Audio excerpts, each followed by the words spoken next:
many people are having trouble with connecting the VSS and remote on wires on the PAC RP5-GM11? Don't worry.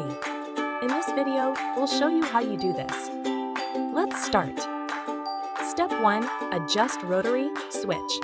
Adjust the radio select rotary switch on the interface side to the correct radio setting before plugging into the vehicle. Step 2. Connect yellow-black wires. Use the wiring connection chart as a guide.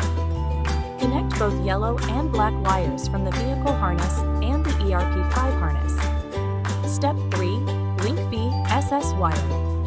Link the VSS pink wire to the vehicle speed output pink on the interface. Step 4. Connect remote input.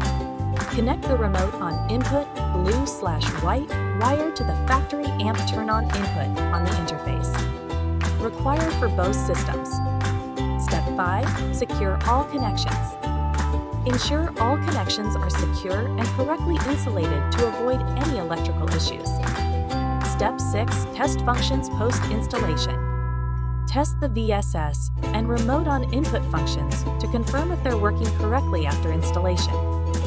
With these steps carefully followed, you should have your VSS and remote on wires correctly connected on your PAC RP5-GM11. Still need help? Visit our website for the complete manual. There you will also find questions and answers from other PAC users. Did you find this video helpful?